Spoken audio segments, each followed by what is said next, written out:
இதற்கிடையே கல்வியாளர் ராஜராஜன் நம்மோட இணைப்பில் இணைகிறார். இணைந்தமைக்கு நன்றி திரு ராஜராஜன். இப்போ துணைவேந்தர்கள் ஒரு 32 பேர் இந்த மாநாட்டை புறக்கணித்திருக்கிறத பார்க்கும் பொழுது துணைவேந்தர்கள் மீதான முடிவை எடுக்கக்கூடிய அதிகாரம் அரசுக்கு, தமிழ்நாடு அரசுக்கு இருக்கிறது என்பதை அது உறுதி செய்திருக்கிறது. ஆளுநர் அவர்கள் மீது அதிகாரம் செலுத்த முடியாது, அதனால இந்த மாநாட்டுக்கு செல்லல அப்படிங்கறத புரிஞ்சுக்கலாமா? அதாவது இந்த உச்சநீதிமன்றம் இந்த துணைவேந்தர்கள் பொறுத்து, அதாவது ஆளுநர் பொறுத்து வழங்கி இருக்கக்கூடிய ஒரு தீர்ப்பானது வரலாறு காணாத ஒரு தீர்ப்பு, மிகச்சிறந்த ஒரு தீர்ப்பு. எனக்கு தெரிந்த வரையிலே சுதந்திரம் அடைந்த நாளிலிருந்து இது போன்ற ஒரு தீர்ப்பு இது முதன்மையானதாகவும் சிறப்பானதாகவும் முத்தாய்ப்பானதாகவும் கருதுகிறேன். இங்கு துணைவேந்தர்கள் அவர்கள் உணர்ந்திருக்கிறார்கள் என்றுதான் பொருள்.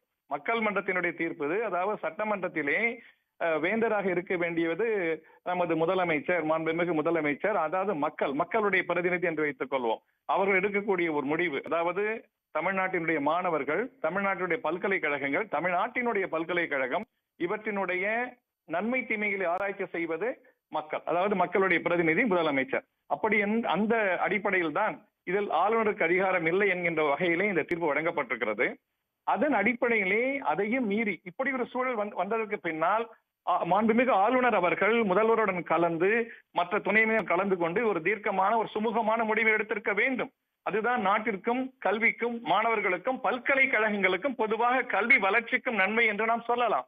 அதை மீறி மீண்டும் அந்த இதற்கு எதிரான ஒரு போக்கில் அவர்கள் துணைவேந்தர்கள் அழைத்திருக்கிறார்கள் என்றாலும் கூட துணைவேந்தர்கள் அதை உண்மையாகவே உணர்ந்திருக்கிறார்கள் என்றுதான் நாம் எடுத்துக்கொள்ள வேண்டும். இந்த மாநாட்டிற்கு நாம் செல்ல வேண்டிய ஒரு அவசியம் இல்லை என்பதை உணர்ந்து அவர்கள் இதை மறுதளித்திருக்கிறார்கள். ஆகவே உச்ச நீதிமன்றத்தினுடைய தீர்ப்பு துணைவேந்தர்களால் நமது நாட்டு இந்த சட்டமன்றத்தினால் மீண்டும் உறுதிப்படுத்தப்பட்டிருக்கிறது. ஒரு சிறப்பான ஒரு திருப்புமுனை என்றே நான் கருதுகிறேன்.